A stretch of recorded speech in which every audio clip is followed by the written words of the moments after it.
ActionSA is adamant that Social Development Minister Lindiwe Zulu should be fired. The party is accusing the minister of deliberately bungling a 100 million rand project meant for victims of gender-based violence. According to the party, they will approach the public protector for further investigations. We speak to Angela Sobi, ActionSA Senate member, on these allegations. Thank you very much, ma'am, for your time this afternoon. In terms of this 100 million rand project, what was it meant for? Good afternoon, and thank you so much for having me. The 100 million rand was intended to assist members, survivors of gender-based violence and femicide. As the Department of Social Development is tasked with caring for South Africa's most vulnerable citizens, and the behavior as the minister bungles one thing after the other is merely an affront to South African citizens. South Africans deserve so much better than a minister who continuously operates with such impunity. The minister was meant to have allocated the 100 million rand towards gender-based violence programs and centers, and the bungling of this amount of money comes on the back of the allegations of fraud against in terms of these grants. It's just one thing after the other. Not too long ago, there was the issue of the buildings, the 11 million rand that was squandered on buildings that were meant for victims of gender-based violence and femicide. So it cannot continue that the minister remains unaccountable and indifferent to survivors of and victims of gender-based violence and femicide. And we're saying that we cannot have a minister and a government that is so indifferent to South Africans, especially when GBVF was essentially declared a second pandemic. In the 2023 SONA, the president committed that the government would intensify its fight against gender-based violence and femicide.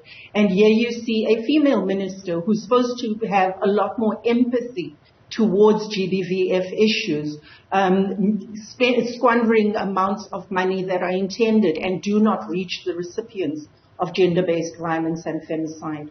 How does she allegedly do this? Well, the amount of money remains unaccounted for. In terms of previous issues, the minister has not been able to account for amounts of money where she was cautioned about giving money to community service organizations, CSOs, that are working in this space. Monies were given to CSOs that were not registered, that were not accountable for the amounts of money. So we are wanting her to come and account to South Africa to say where that 100 million rand went, because it did not reach the GBVF survivors. Have you since engaged with her office to find out exactly where the money has gone? As ActionSA, we've been calling on the government to account for that amount of money and to hold the minister to account. There seems to be no sense of urgency and no appetite from the side of the government to indeed hold their ministers to account. We hear on a daily basis of scandals. In just this bulletin that you've been having, you've gone from one minister to the next, and it's been about funds that have been that are not accounted for, that have been misappropriated because they've not reached the intended recipients that the funds were intended for. And ActionSA has solid proof that indeed something was amiss here.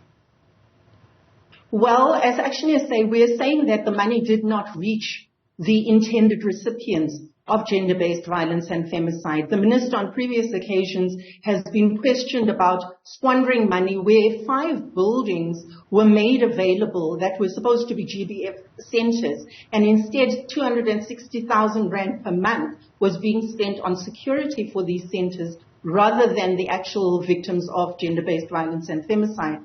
And in this instance, we're wanting to know where the 100 million rand went, because it did not reach the intended recipients. I mean, certainly we need to have a government that is able to account to us. You cannot be having amounts, millions at a time, simply just, disappearing into thin air.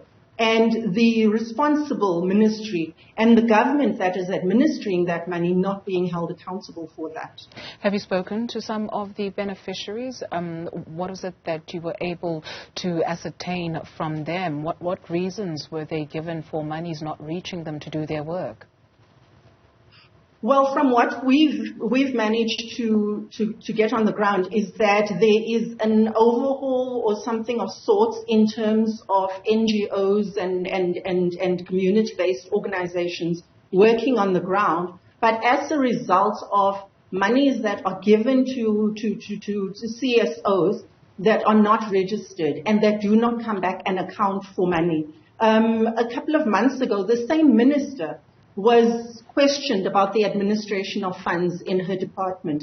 And at the time, she then went ahead with her department and they gave funds to CSOs on the ground, and it was found that those amounts of money were withdrawn from those accounts as quickly as they were deposited, and there was no account. We cannot have issue after issue where monies are allocated for victims and it doesn't reach the intended recipients. There is nothing, there's no impact being made in terms of gender-based violence and femicide in a country that has one of the highest statistics of gender-based violence and femicide.